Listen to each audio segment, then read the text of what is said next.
Hello, trading has closed on December 17th, 2024. We always start with our disclaimer, go over our calls, make our predictions.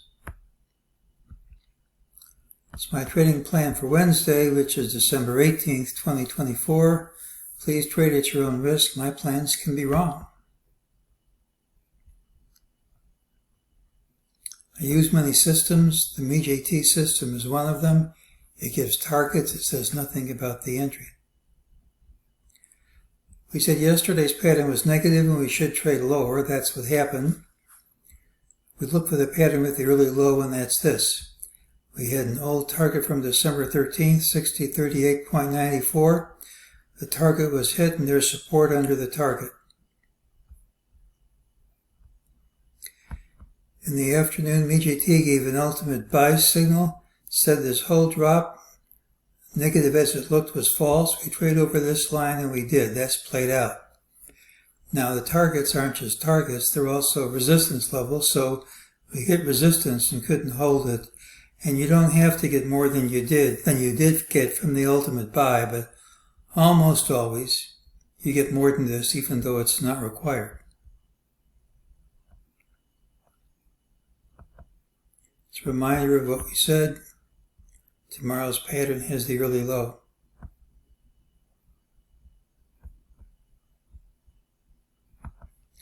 We've already shown this ending diagonal triangle marking the end of wave 5. We had the clear ABC down for A. I was calling this move up an X wave, but if it were an X wave, we really should have come down to this level, and we didn't quite make it.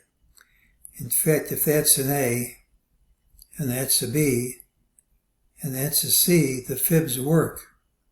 C is a good Fibonacci relationship to A, and if that is A, and if that is B, C in blue once again has a good Fibonacci relationship to A. Now we should say this is not the only valid count. Let's just write that down.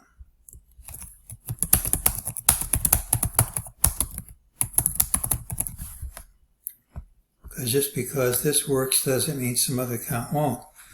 But there is a valid count saying we've completed an ABC here. And that goes along with the ultimate MEJT buy signal that usually trades higher. There's always a catch. That's a wall into the close. Walls into the close often will gap down under this low. In fact, gaps down under this low don't wait for the higher prices. But if we don't take it, and that's entirely possible. These walls tend to be panic action. It's just that when you're dropping all day, the panic usually tends to be on the sell side, not the buy side. And here we gap down, hit lower lows, closed over all the lows, closed over all these lows. It's actually positive action if that's maintained. If that's maintained, we should trade up tomorrow. You just couldn't take out those lows. You have a good fib count. Everything works if we hold this. But once again, we're not guaranteed to hold this. I have no way of knowing if we're going to gap and take this out or not. And if we do, could be trouble. But for right now, that's a positive pattern. We couldn't take out the lows. The fibs work. And tomorrow's pattern with early low tends to be a positive pattern. Well, Wednesday's pattern has a early low regardless of where we open. Typically, it's a rally day with a final hour high, but if it's weak, should see more weakness in days to come. The FOMC report comes out 2 o'clock Eastern tomorrow. It typically leads to wild moves. I can't predict them with a sufficient level of accuracy. I'm almost always flat when the announcement is made and rarely, if ever, trade after it. That's one of my no trade times. There are a lot of people out there who make big money with the big moves after the announcement. I am not one of those people. I just can't predict those wild swings.